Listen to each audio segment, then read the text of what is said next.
बिस्मिल्लाहिर्रहमानिर्रहीम। अस्सलाम वालेकुम स्टूडेंट्स, इस पर्टिकुलर वीडियो के अंदर हम लोग ईटा का पेपर जो है उसका पार्ट 2 इंशाल्लाह डिस्कस करेंगे। पार्ट 1 में ऑलरेडी आप लोगों के साथ डिस्कस कर चुका हूँ, उसकी लिंक भी आप लोगों को ऊपर मिल रही होगी। अगर आप लोगों ने वो वीडियो नहीं देखी तो उससे भी लाजमी तौर पर देखिएगा बच्चे। क्वेश्चन पूछा गया 28 में 2023 के अंदर कि indicate the super oxide in the following. बच्चे याद रखें, सुपर ऑक्साइड्स हम लोग उन ऑक्साइड्स को बोलते हैं जिनमें ऑक्सीजन की ऑक्सीडेशन स्टेट होती है -1/2। एक तो आप लोग फैक्ट बेस भी याद रख सकते हैं कि बच्चे ग्रुप 1 में से लिथियम एक ऐसा एलिमेंट है जो कि सिर्फ और सिर्फ नॉर्मल ऑक्साइड बनाता है। बच्चे सोडियम एक ऐसा एलिमेंट है जो कि नॉर्मल ऑक्साइड भी बना सकता है और वो साथ ही साथ पर ऑक्साइड भी बना सकता है। जबकि बच्चे जितने भी हमारे पास पोटाशियम है, रुबीडियम है और सीजियम है, ये सारे के सारे सुपर ऑक्साइड्स बनाते हैं। और यहाँ पर हमारे पास रुबीडियम ऑक्साइड है भी, तो यही हमारे पास राइट ऑप्शन है। खैर, मैं आपको इस तरफ लेकर चलता हूँ। बच्चे कैल्शियम ग्रुप 2 से बिलोंग करते हैं। इसकी ऑक्सीडेशन स्टेट +2, कंपाउंड को न्यूट्रल करने के लिए ऑक्सीजन की ऑक्सीडेशन स्टेट -2। बैरियम भी +2, दोनों ऑक्सीजन की -2 होगी। अगर एक की निकालनी है तो -1 ऑक्सीडेशन स्टेट। एक सोडियम की होती है +1, दोनों की होगी +2, दोनों ऑक्सीजन की -2। अगर एक की निकालना चाहते हैं तो -1।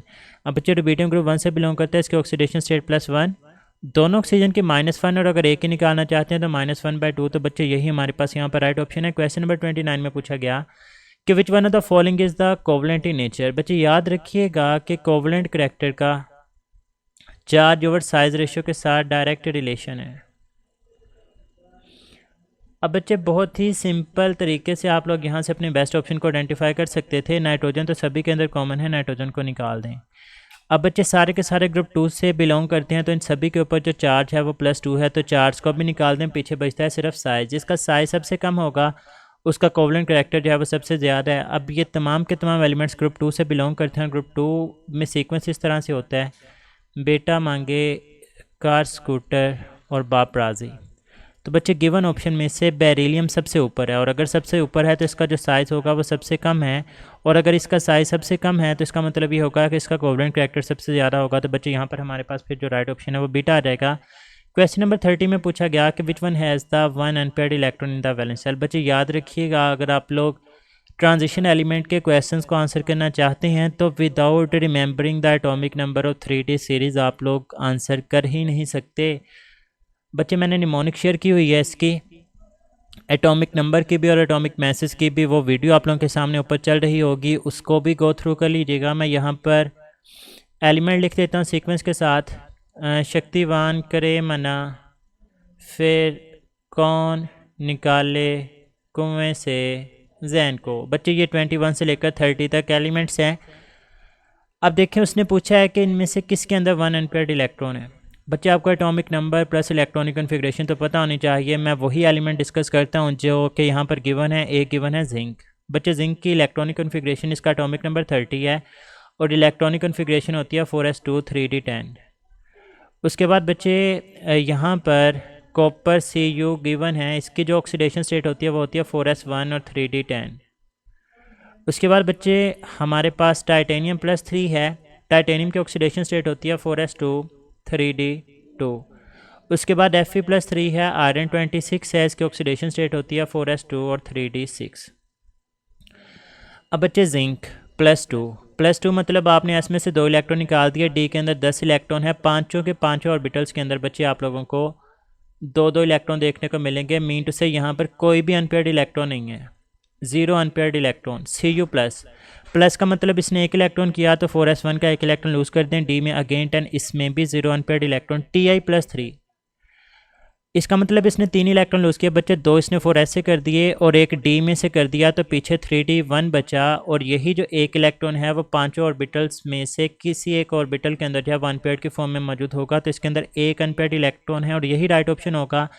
अगर आप लोग Fe+3 की बात करते हैं, बच्चे 2 इलेक्ट्रॉन निकालें 4s से, एक 3d6 में से 3d5 बचेगा। इसका मतलब ये होगा कि इसके जो 5 इलेक्ट्रॉन हैं वो आ जाएंगे डी के पांचों ऑर्बिटल्स के अंदर अनपेयर्ड की फॉर्म में। तो बच्चे इसके अंदर 5 अनपेयर्ड इलेक्ट्रॉन्स मौजूद हैं। खैर, यहाँ पर हमारे पास जो राइट ऑप्शन है वो 4 लिया आ जाएगा। अगर मैं पूछता यहाँ पर मैक्सिमम अनपेयर्ड इलेक्ट्रॉन किस में है तो आंसर होना था Fe+3।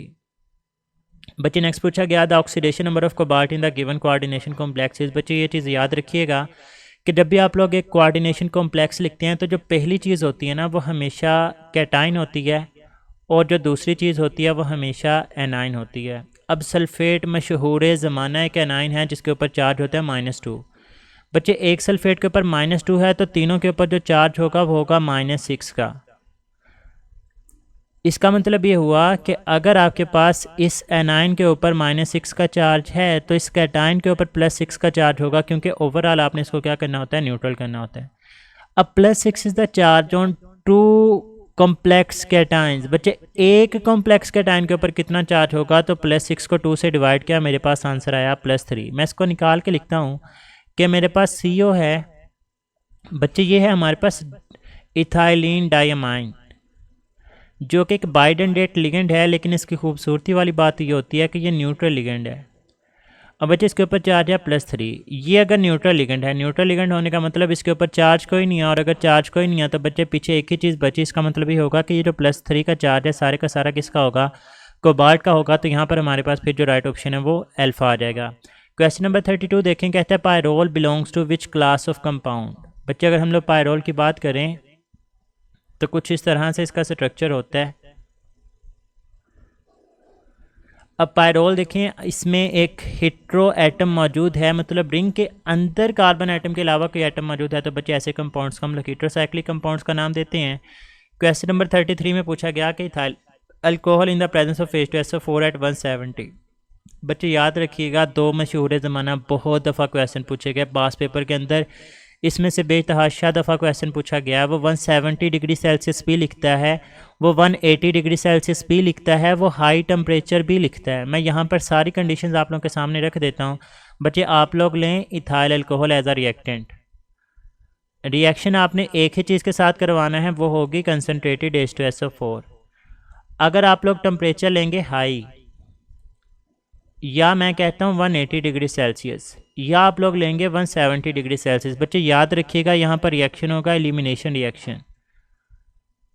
अल्फ़ा से OH उतरेगा, बीटा से हाइड्रोजन उतरेगी, आपके पास जो प्रोडक्ट बनेंगी that will be alkyne. Ethene की फॉर्मेशन होगी। यहाँ पर राइट ऑप्शन भी बीटा है। लेकिन बच्चे दूसरी भी बात सुनते जाइएगा कि अगर टेम्परेचर गिवन हो 140 डिग्री सेल्सियस, या वो लिखते हैं कि आप लोगों को लो टेम्परेचर के ऊपर इसको प्रोसीड करवाना है, तो बच्चे फिर सब्सटीट्यूशन रिएक्शन होगा, और सब्सटीट्यूशन भी न्यूक्लियोफिलिक सब्सटीट्यूशन होगी, और आपके पास जो प्रोडक्ट बनेंगी that will be C2H5O C2H5। आपके पास डाई इथाइल ईथर की जो है वो फॉर्मेशन होगी। खैर यहाँ पर राइट ऑप्शन बीटा है।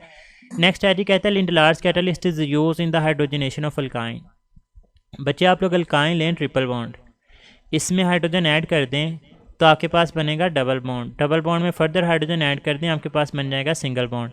बच्चे अगर तो ट्रिपल बॉन्ड से सिंगल बॉन्ड बनेगा, इसको हम लोग बोलते हैं कंप्लीट हाइड्रोजनेशन। और अगर आप लोग ट्रिपल बॉन्ड से सिर्फ डबल बॉन्ड के ऊपर जाकर रुक जाएं तो बच्चे इसको हम लोग बोलते हैं पार्शियल हाइड्रोजनेशन। और इसी पार्शियल हाइड्रोजनेशन के लिए जो है वो हम लोग लिंडलार्स कैटलिस्ट को इस्तेमाल करते हैं कि ये प्रिवेंट करता है हाइड्रोजनेशन ऑफ अल्कीन को, कि फर्दर उसको हाइड्रोजनेट होने नहीं देगा। कैसे नहीं होने देगा, क्योंकि जो लिंडलार्स कैटलिस्ट होता है हम लोग बोलते हैं this one is the palladium spotted on barium sulphate poisoned by quinoline. बच्चे अब ये जो क्विनोलिन होता है ना, ये काम दिखाता है, पॉइजनड कर देता है, जहरीला कर देता है, मतलब उसके काम करने की सलाहियत को मार देगा। तो हमारे पास जो अल्कीन होगी उसकी फर्दर हाइड्रोजनेशन नहीं होगी, आपका रिएक्शन अल्कीन तक रुक जाएगा। और ये one of the method for the preparation of alkyne भी हम लोग जो है वो स्टडी कर रहे होते हैं। क्वेश्चन नंबर 35 की तरफ मूव करते हैं। पूछा गया विच of following is not a Meta directing group. बच्चे मैं तो एक सिंपल सी इसकी आइडेंटिफिकेशन के लिए एक मेथड बताता हूँ। आप लोग बच्चे ये सारे के सारे ग्रुप्स हैं वो मोर देन 1 एटम्स के ऊपर मुश्तमिल हैं। अगर आपके पास ऐसे ग्रुप्स हैं जो कि मोर देन 1 एटम्स के ऊपर मुश्तमिल हों, तो आप लोग चेक करेंगे डायरेक्टली अटैच एटम को। किसको चेक करना है? डायरेक्टली अटैच एटम को। फिर रिपीट कर रहा हूँ, किसको चेक करना है? डायरेक्टली अटैच एटम को। और फिर उसकी चेक करनी है इलेक्ट्रोनेगेटिविटी। बच्चे अगर तो उसकी इलेक्ट्रोनेगेटिविटी बाकी एटम से ज़्यादा होगी तो हम लोग बोलेंगे this one is ortho and para directing group. और अगर डायरेक्टली अटैच एटम की इलेक्ट्रोनेगेटिविटी कम होगी तो हम लोग बोलेंगे वो मेटा डायरेक्टिंग है। मुश्किल ही कोई नहीं है, ऑप्शंस की तरफ चलते हैं। बच्चे पूछा गया मेटा डायरेक्टिंग कौन सा नहीं है? COR। आपको नज़र आ रहा है कि कार्बन का बॉन्ड बन रहा है। अब कार्बन, इसके साथ देखिए ऑक्सीजन है, ऑक्सीजन की इलेक्ट्रोनेगेटिविटी ज़्यादा होती है, कार्बन की कम। हमने कहा डायरेक्टली अटैच को देखना है। अब जो डायरेक्टली अटैच है वो है कार्बन और इसकी इलेक्ट्रोनेगेटिविटी कम है, और अगर ये कम है तो this one is the Meta directing group. NO2। बच्चे नाइट्रोजन है और 2 ऑक्सीजन है, डायरेक्टली अटैच है नाइट्रोजन। फ्लोरीन के बाद ऑक्सीजन इलेक्ट्रोनेगेटिव है, ऑक्सीजन के बाद नाइट्रोजन है, मतलब डायरेक्टली अटैच की इलेक्ट्रोनेगेटिविटी साथ वाले एटम्स के मुकाबले में कम है, ये भी मेटा डायरेक्टिंग ग्रुप होगा। CHO मतलब C double bond OH directly attach है कार्बन, इसकी इलेक्ट्रोनेगेटिविटी साथ वाले एटम्स के मुकाबले में कम है, ये भी मेटा डायरेक्टिंग ग्रुप होगा। बच्चे NR2, अब N और 2 R ग्रुप है, R ग्रुप से मुराद है कोई भी अल्काइल ग्रुप। तो बच्चे देखें डायरेक्टली अटैच था नाइट्रोजन, इसके साथ हैं कार्बन और हाइड्रोजन, तो जिनकी इलेक्ट्रोनेगेटिविटी नाइट्रोजन के मुकाबले में कम है, तो नाइट्रोजन की इलेक्ट्रोनेगेटिविटी ज़्यादा है, तो ये ortho and para directing group होगा। और उन्होंने यही तो पूछा है कि कौन मेटा डायरेक्टिंग नहीं है, तो बच्चे NR2 आपका यहाँ पर राइट ऑप्शन बन जाएगा।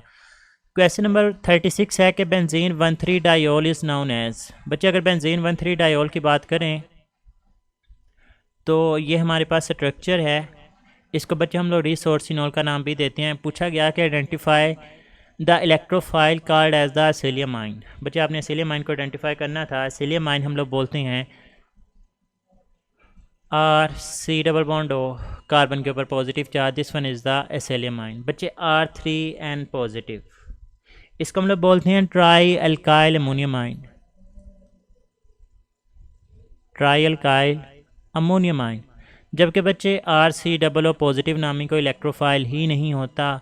और अगर RNO पॉजिटिव की बात करें तो अगर ये पॉजिटिव चार्ज नाइट्रोजन के ऊपर मौजूद हो तो फिर बच्चे हम लोग बोलेंगे कि ये हमारे पास जो है वो नाइट्रोसो इलेक्ट्रोफाइल है। खैर यहाँ पर उसने एसिलियम के बारे में पूछा था, तो राइट ऑप्शन बीटा आ जाएगी। पूछा गया कि among the following hydrocarbon which one has the acidic hydrogen.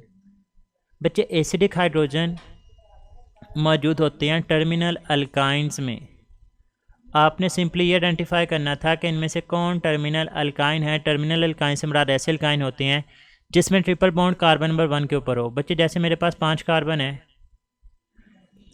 अगर मैं ट्रिपल बॉन्ड यहाँ पे लगा दूँ और हाइड्रोजन पूरे करने की कोशिश करूँ तो 3 हाइड्रोजन, यहाँ पर 2 हाइड्रोजन, यहाँ पर 2, यहाँ पे कोई भी नहीं और यहाँ पे ट्रिपली बॉन्डेड कार्बन के साथ हाइड्रोजन है, this one is the acidic hydrogen. Terminal alkyne में एसिडिक हाइड्रोजन होगा। लेकिन अगर बच्चे मैं 5 कार्बन लिखूँ और ट्रिपल बॉन्ड सेंटर में कहीं पे लगा दूं और अब इनके हाइड्रोजन पूरे करने की कोशिश करूं तो 3 हाइड्रोजन, इनके साथ बच्चे 4 बॉन्ड पूरे हैं तो कोई हाइड्रोजन नहीं आएगा। इस तरह से हाइड्रोजन अटैच होंगे। तो यहाँ पर तो ट्रिपली बॉन्डेड कार्बन के पास कोई हाइड्रोजन ही नहीं है, तो इसका मतलब एसिडिक हाइड्रोजन नहीं होगा। खैर ऑप्शंस में से आपने अल्काइन को आइडेंटिफाई करना था, तो बच्चे हमारे पास राइट ऑप्शन 4 ही है। मैक्सिमम डिफ़िकल्टी लेवल पूछेगा तो वो यही आएगा कि आपको 1 पेंटाइन और 2 पेंटाइन का स्ट्रक्चर गिवन होगा, तो आपने कहना है कि 1 pentyne has the acidic hydrogen, जबकि 2 पेंटाइन में एसिडिक हाइड्रोजन नहीं होंगे। याद रखना है इस चीज़ को। नेक्स्ट बात करते हैं, कहता है कि greater number of alkyl groups on the substrate favour. बच्चे 2 ही तरह के रिएक्शन होते हैं अल्काइल हैलाइड्स के, या तो न्यूक्लियोफिलिक सब्स्टिट्यूशन होती है या फिर एलिमिनेशन होती है। बच्चे न्यूक्लियोफिलिक सब्स्टिट्यूशन के लिए आपने पढ़ा हुआ है कि अटैक जो होता है वो इलेक्ट्रोफिलिक कार्बन के ऊपर होता है। अब बच्चे अगर तो अल्काइल ग्रुप्स होंगे, बल्कि ग्रुप्स होंगे, तो फिर OH नेगेटिव का इलेक्ट्रोफिलिक कार्बन के ऊपर जो अटैक होगा ना वो मुश्किल हो जाएगा, क्योंकि बल्कि ग्रुप्स होंगे वो ज़्यादा स्पेस ऑक्यूपाई करेंगे, आने वाले इलेक्ट्रोफाइल के लिए मुश्किलात का सबब बनेंगे। लेकिन बच्चे जब आप लोग एलिमिनेशन रिएक्शन पढ़ते हैं तो एलिमिनेशन रिएक्शन में इस कार्बन के ऊपर नहीं अटैक करना होता, बल्कि कार्बन के अलावा यहाँ पर बीटा हाइड्रोजन अवेलेबल होते हैं। अब इस कार्बन के मुकाबले में इन हाइड्रोजन्स के ऊपर अटैक करना आसान होता है, तो न्यूक्लियोफाइल इस हाइड्रोजन के ऊपर अटैक करेगा और निकल जाएगा। तो हम लोग बोलेंगे कि greater number of alkyl groups हों, तो ये फेवर करते हैं किस चीज़ को, एलिमिनेशन रिएक्शंस को।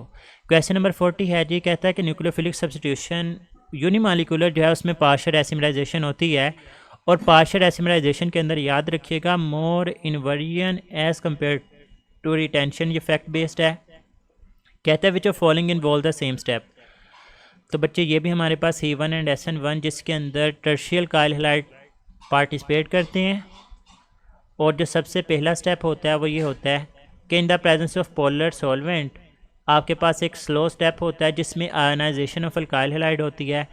आपके पास एक कार्बोकैटाइन बनेगा और आपके पास जो लिविंग ग्रुप होता है वो डिपार्ट कर जाता है। अगर तो न्यूक्लियोफिलिक सब्स्टिट्यूशन रिएक्शन होगा तो OH नेगेटिव आकर इस कार्बन के ऊपर अटैक कर देगा, और अगर ये एलिमिनेशन रिएक्शन होगा तो किसी भी एक बीटा हाइड्रोजन के ऊपर जाकर अटैक करेगा। खैर यहाँ पर राइट ऑप्शन जो है वो बीटा बनेगी।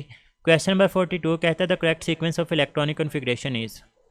बच्चे अगर हम लोग सीक्वेंस की बात करें तो एक तो ये मेथड है कि आप लोग तमाम की n+L वैल्यूज़ निकाल लें।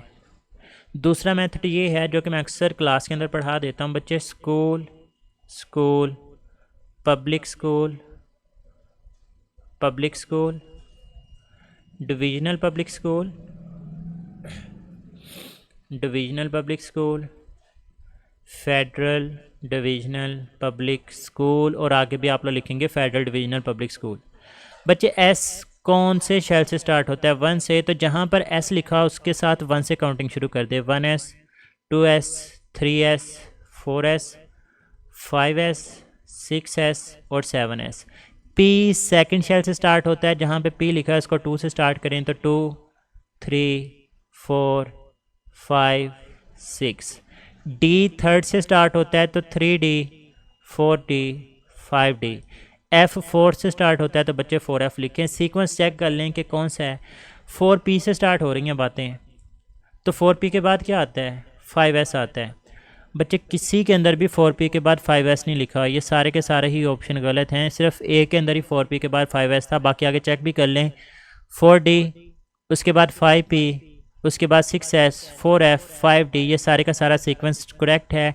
आप लोग N+L वैल्यू से भी इसको कैलकुलेट कर सकते हैं। नेक्स्ट पूछा गया कि when phenol reacts with the excess of bromine in aqueous solution it result in the formation of. बच्चे फिनोल का आप लोग रिएक्शन करवा दें एक्वस ब्रोमीन के साथ, तो बच्चे ये जो फिनोल है it has an ortho para directing effect. तो ये आने वाले ग्रुप्स को, मतलब जो ब्रोमीन होगा इसको दोनों तरफ ऑर्थो पोजीशन और जो पैरा पोजीशन अवेलेबल होती है उसके ऊपर अटैक करेगा, तो 2,4,6 ट्राइब्रोमोफिनॉल बनेगा। और याद रखिएगा बच्चे इसकी नेचर होती है ये वाइट पीपीटी बनते हैं। और ये डिस्टिंग्विश टेस्ट है बिटवीन अल्कोहल एंड फिनॉल। मतलब वो आपसे पूछे कि how can you distinguish between alcohol and phenol, तो आप लोग आंसर सेलेक्ट करेंगे कि हेलोजिनेशन एक ऐसा रिएक्शन है जिसकी मदद से हम लोग अल्कोहल और फिनॉल को जो है वो डिस्टिंग्विश कर सकते हैं। नेक्स्ट देखें, कहता है कि propylene glycol and trimethylene glycol. बच्चे propylene glycol 3 carbon 2 OH group, hydrogen पूरे करें, CH2 CH CH3। Trimethylene glycol, methylene 3 लेने हैं, CH2 CH2 CH2 और ग्लाइकोल मतलब 2H। बच्चे इस कार्बन का एक बॉन्ड बचा है, किसका बचा है? तो OH यहाँ पे भी, OH यहाँ पे भी। दोनों का मॉलिक्यूलर फार्मूला देखें तो C3H8O2 दोनों का मॉलिक्यूलर फार्मूला है, लेकिन बच्चे position of OH groups different है। इसमें 1 और 2 के ऊपर है और इसमें 1 और 3 के ऊपर है, तो इनको हम लोग बोलेंगे these are the position isomers of each other. Next देखें, 45 में पूछा गया था reduction of aldehyde and ketone to alkane in the presence of zinc amalgam and hydrochloric acid. बच्चे इसका राइट ऑप्शन होगा क्लेमेंसन रिडक्शन। जब आप लोग एसिडिक मीडियम की मौजूदगी में रिडक्शन ऑफ एल्डिहाइड और कीटोन करवाएंगे इसको क्लेमेंसन रिडक्शन बोला जाएगा। और अगर आप लोग बेसिक मीडियम की मौजूदगी में करवाएंगे, मतलब N2H4 और KOH की मौजूदगी में, hydrazine in the presence of KOH की मौजूदगी में करवाएंगे, तो बच्चे इसको वोल्फ-किशनर रिडक्शन बोला जाता है। नेक्स्ट देखिए, कहता है एल्डिहाइड एंड कीटोन और reaction with hydroxyl amine form. बच्चे हाइड्रोक्सल अमाइन के सारे रिएक्शन के नतीजे में जो प्रोडक्ट बनती है दैट इज ऑक्साइन। हाइड्राजीन खुद एक अमोनिया डेरिवेटिव है। हाइड्राजोन बनेगा जब आप लोग एल्डिहाइड और कीटोन का हाइड्राजीन के साथ रिएक्शन करवाएंगे। और बच्चे एमीन का जो फंक्शन ग्रुप होता है ये प्रेजेंट होता है 2,4-DNPH के अंदर। क्वेश्चन नंबर 47 कि Fehling solution work on the principle of redox reaction which results in.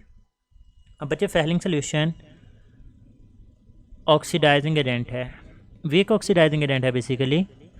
अगर ये ऑक्सीडाइजिंग एजेंट है तो मीन टू से ये जिस भी चीज़ के साथ रिएक्शन करेगा उसको ऑक्सीडाइज करेगा। और बच्चे फेहलिंग सोल्यूशन के साथ रिएक्शन करने वाली जो स्पीशीज़ होती हैं वो एल्डिहाइड्स होती हैं।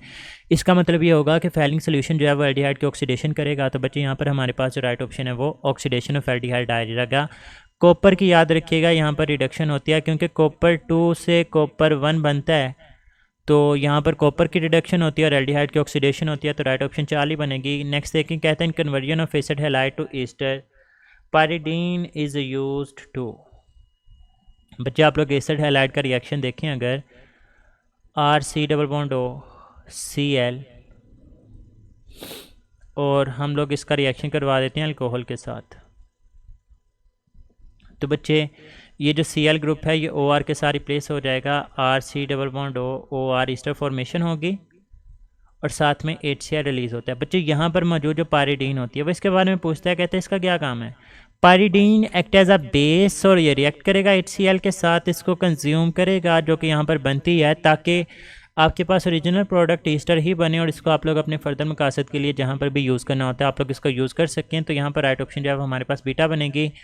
क्वेश्चन नंबर 49 कहता है कि number of carbon atom in valeric acid is 25 में कार्बन एटम्स हैं वो 5 होते हैं। ये फैक्ट बेस्ड क्वेश्चन है। The IUPAC name of formyl chloride is HC+O formyl chloride. बच्चे C+O को मैथानॉल बोला जाता है तो इसका जो आईयूपैक नेम बनेगा दैट विल बी मैथानॉल क्लोराइड। पूछा गया the inhibition in which the inhibitor does not combine directly with the enzyme, बल्कि वो एंजाइम सबस्ट्रेट कॉम्प्लेक्स के साथ जुड़ते हैं। बच्चे ये अनकॉम्पिटिटिव इनहिबिशन की डेफिनेशन पूछी गई। क्वेश्चन नंबर 52 में कहता है ट्रिप्सिनोजिन को हम लोग एक्टिवेट करते हैं, मतलब इसको कन्वर्ट करते हैं ट्रिप्सन के अंदर, किसकी मदद से? तो बच्चे by the action of enterokinase. फिर कहते हैं crystals having the orthorhombic crystal system is. तो बच्चे यहाँ पर हमारे पास जो राइट ऑप्शन होगा that will be barium sulphate. जो जिंक ऑक्साइड है इसका हेक्सागोनल स्ट्रक्चर होता है, जबकि K2Cr7 का जो स्ट्रक्चर होता है that is try clinic. Last पे आज ये कहता है alkoxy carbonyl functional group is present in. तो बच्चे जो अल्कोक्सी कार्बोनिल फंक्शन ग्रुप है ये प्रेजेंट होता है ईस्टर्स के अंदर RC+O को जो है हम लोग एल्कोक्सी फंक्शन ग्रुप का नाम देते हैं। तो यहाँ पर राइट ऑप्शन हमारे पास डेल्टा बन जाएगा। तो बच्चे ये हमारे पास सीटा 2023 की डिस्कशन थी। मेरी सेहत के लिए बहुत सारी दुआ करनी है, मैं जल्दी से ठीक हो जाऊँ ताकि हम लोग रिमेनिंग जितनी भी डिस्कशंस हैं वो भी देखें और एज सुन एज़ पॉसिबल जितने भी रिपीटिंग क्वेश्चन हैं या मोस्ट इंपॉर्टेंट क्वेश्चन हैं उनको हम लोग इंशाल्लाह डिस्कस करेंगे। अपना बहुत सारा ख्याल रखिएगा, दुआ में याद रखना है। फ़ी अमानिल्लाह, अल्लाह हाफ़िज़।